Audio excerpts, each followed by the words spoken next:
Persian or Farsi short stories.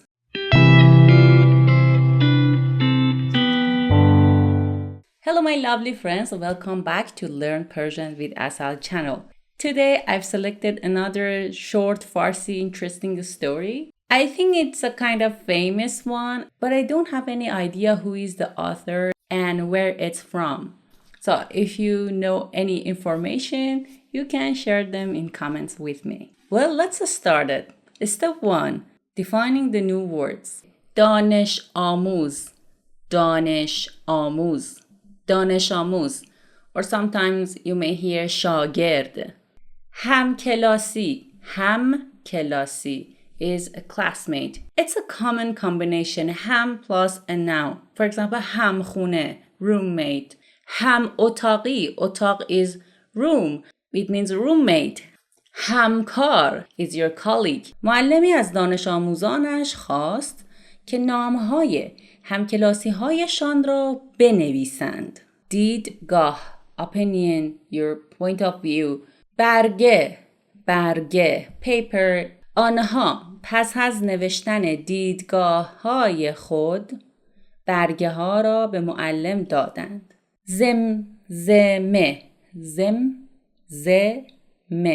زمزمه. بچه ها در کلاس زمزمه می کردند. والدین پدر و مادر. گفتگو کردن برایش مهم نبود که با والدینشان گفتگو کردند یا خیر. This خیر is یا نه.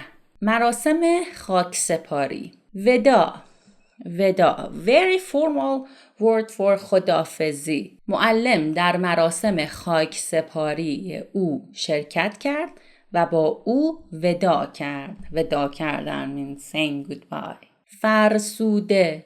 فرسوده rusty, old. بارها و بارها or بارها و بارها. پدرش 2 برگه فرسوده که بارها و بارها تا خورده بود, تا خوردن fold, را بیرون آورد. کمرویی. چارلی با کمرویی لبخند زد. Smile shyly. Well guys, before starting the step 2, if you want to support Learn Persian with Asad channel, you can subscribe to the channel, and also for supporting more, you can join in my Patreon. And also you can find a free PDF of this story in my Patreon. And you know that there is no obligation, but there is much appreciation. Okay, let's start the step 2. Read the story slowly. به دیگران بگویید که چقدر برایتان ارزش دارند. روزی معلمی از دانش آموزانش خواست که نامهای همکلاسی هایشان را بر روی 2 برگه کاغذ بنویسند و پس از نوشتن هر اسم and نام are synonym 1 خط فاصله قرار دهند. سپس از آنها خواست که درباره قشنگترین چیزی که می توانند در مورد هر کدام از همکلاسی هایشان بگویند فکر کنند و در آن خطهای خالی بنویسند.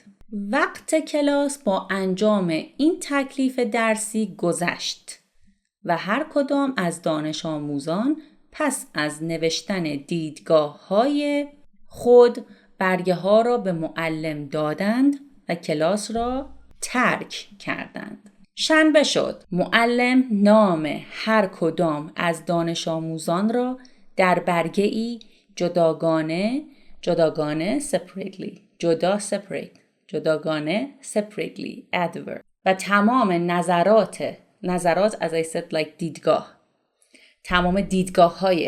تمام نظرات بچه های دیگر در مورد هر دانش آموز را در زیر اسم آنها نوشت و آنها را به دانش آموزان داد.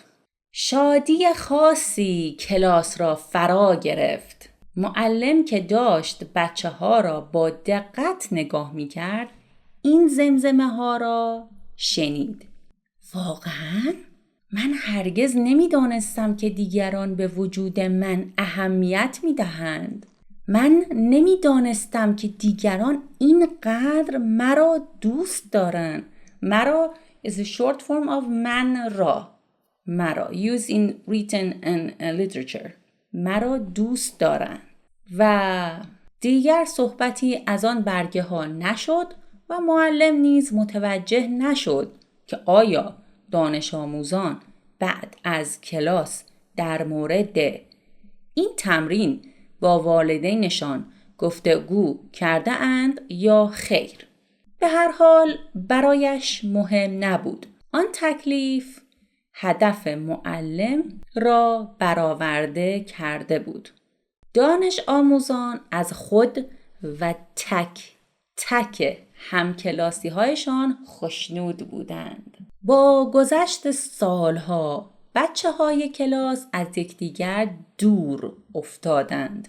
چند سال بعد یکی از دانش آموزان در جنگ کشته شد و معلم در مراسم خاکسپاری او شرکت کرد. کلیسا or the church پر از دوستان سرباز بود.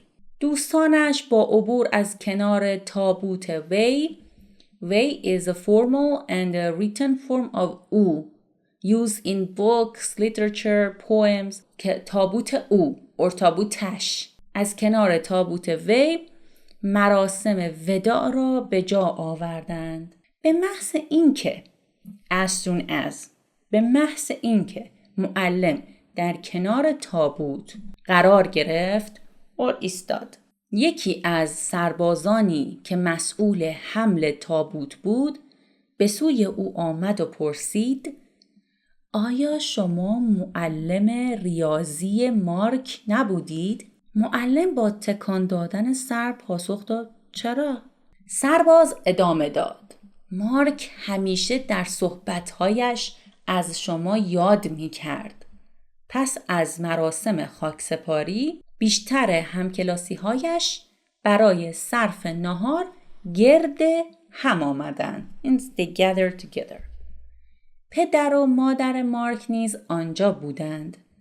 معلوم بود که منتظر ملاقات با معلم مارک هستند. پدر مارک در حالی که کیف پولش را از جیبش بیرون می‌کشید به معلم گفت: ما می‌خواهیم چیزی را به شما نشان دهیم که فکر می‌کنیم برایتان آشنا باشد.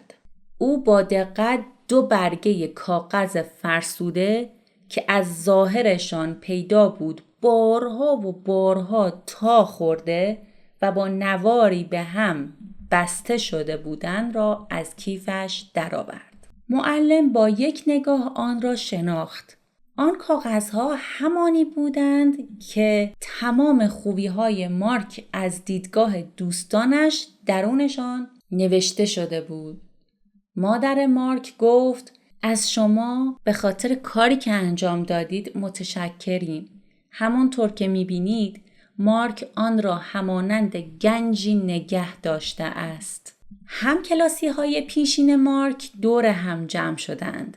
چارلی با کمرویی لبخند زد و گفت: من هنوز لیست خودم رو دارم. اون رو در کشوی بالای میزم گذاشتم. همسر چاک گفت: چاک از من خواست که آن را در آلبوم عروسی من بگذارم. مارلین گفت: من هم برای خودم رو دارم. توی دفتر خاطراتم گذاشتم. سپس ویکی لیست فرسوده اش را به بچه ها نشان داد و گفت: این همیشه با منه. من فکر نمی کنم که کسی لیستش را نگه نداشته باشد. معلم با شنیدن حرفهای شاگردانش گریه اش گرفت. او برای مارک و برای همه دوستانش که دیگر او را نمی دیدند گریه می کرد. سرنوشت انسانها در این جامعه بسیار پیچیده است و ما فراموش می کنیم این زندگی روزی به پایان خواهد رسید و هیچ یک از ما نمی‌داند که آن روز کی اتفاق خواهد افتاد. بنابراین به کسانی که دوستشان دارید بگویید که برایتان مهم و با ارزشند قبل از آنکه برای گفتن دیر شده باشد. Let's start step 3. Read the story faster. به دیگران بگویید که چقدر برایتان ارزش دارند. روزی معلمی از دانش آموزانش خواست که نامهای همکلاسی‌هایشان را بر روی 2 برگه کاغذ بنویسند و پس از نوشتن هر اسم 1 خط فاصله قرار دهند. سپس از آنها خواست درباره قشنگترین چیزی که می توانند در مورد هر کدام از همکلاسی‌هایشان بگویند فکر کنند و در آن خطهای خالی بنویسند. وقت کلاس با انجام این تکلیف درسی گذشت و هر کدام از دانش آموزان پس از نوشتن دیدگاه‌های خود برگه ها را به معلم دادند و کلاس را ترک کردند. شنبه شد. معلم نام هر کدام از دانش آموزان را در برگه جداگانه و تمام نظرات بچه‌های دیگر در مورد هر دانش آموز را در زیر اسم آنها نوشت و آنها را به دانش آموزان داد. شادی خاصی کلاس را فرا گرفت. معلم که داشت بچه‌ها را با دقت نگاه می‌کرد این زمزمه ها را شنید. واقعاً؟ من هرگز نمی‌دانستم که دیگران به وجود من اهمیت می‌دهند. من نمی‌دانستم که دیگران اینقدر مرا دوست دارند و دیگر صحبتی از آن برگه ها نشد و معلم نیز متوجه نشد که آیا دانش آموزان بعد از کلاس در مورد این تمرین با والدینشان گفتگو کردند یا خیر. به هر حال برایش مهم نبود. آن تکلیف هدف معلم را برآورده کرده بود. دانش آموزان از خود و تک تک همکلاسی‌هایشان خوشنود بودند. با گذشت سالها بچه‌های کلاس از یکدیگر دور افتادند. چند سال بعد یکی از دانش آموزان در جنگ کشته شد و معلم در مراسم خاکسپاری او شرکت کرد. کلیسا پر از دوستان سرباز بود. دوستانش با عبور از کنار تابوت وی مراسم وداع را به جا آوردند. به محض اینکه معلم کنار تابوت قرار گرفت، یکی از سربازانی که مسئول حمل تابوت بود به سوی او آمد و پرسید: آیا شما معلم ریاضی مارک نبودید؟ معلم با تکان دادن سر پاسخ داد: چرا؟ سرباز ادامه داد: مارک همیشه در صحبت‌هایش از شما یاد می‌کرد. پس از مراسم خاکسپاری بیشتر همکلاسی‌هایش برای صرف نهار گرد هم آمدند. پدر و مادر مارک نیز آنجا بودند. معلوم بود که منتظر ملاقات با معلم مارک هستند. پدر مارک در حالی که کیف پولش و عجیبش بیرون می‌کشید به معلم گفت: ما می‌خواهیم چیزی به شما نشان دهیم که فکر می‌کنیم برایتان آشنا باشد. او با دقت 2 برگه کاغذ فرسوده که از ظاهرشان پیدا بود بارها و بارها تا خورده و با نواری به هم بسته شده بودند را از کیفش درآورد. معلم با یک نگاه آنها را شناخت. آن کاغذها همانی بودند که تمام خوبی‌های مارک از دیدگاه دوستانش درونشان نوشته شده بود. مادر مارک گفت: از شما به خاطر کاری که انجام دادید متشکریم. همونطور که می‌بینید مارک آن را همانند گنجی نگه داشته است. همکلاسی‌های پیشین مارک دور هم جمع شدند. چارلی با کمرویی لبخند زد و گفت: من هنوز لیست خودم رو دارم. اونو در کشوی بالای میز گذاشتم. همسر چاک گفت: چاک از من خواست اونو در آلبوم عروسیمون بگذارم. مارلین گفت: من هم برای خودم رو دارم. توی دفتر خاطراتم گذاشتم. سپس ویکی لیست فرسوده‌اش رو بچه‌ها نشان داد و گفت: این همیشه با منه. من فکر نمی‌کنم که کسی لیستشو نگه نداشته باشه. معلم با شنیدن حرف‌های شاگردانش گریه‌اش گرفت. او برای مارک و برای همه دوستانش که دیگر او را نمی‌دیدند گریه می‌کرد. سرنوشت انسان‌ها در این جامعه بسیار پیچیده است و ما فراموش می‌کنیم که این زندگی روزی به پایان خواهد رسید. و هیچ یک از ما نمی‌داند که آن روز کی اتفاق خواهد افتاد. بنابراین به کسانی که دوستشان دارید بگویید که برایتان مهم و با ارزشند قبل از آن که برای گفتن دیر شده باشند. Well guys, that was today's story. I hope you enjoy it. And if you have any questions, you can ask me in comments. I will answer you as soon as possible. Also, for more information about Persian online classes, you can email me at persian.by.asa@gmail.com. بوس به کله هاتون. I'm Asad. Thanks for watching. Love you. Bye.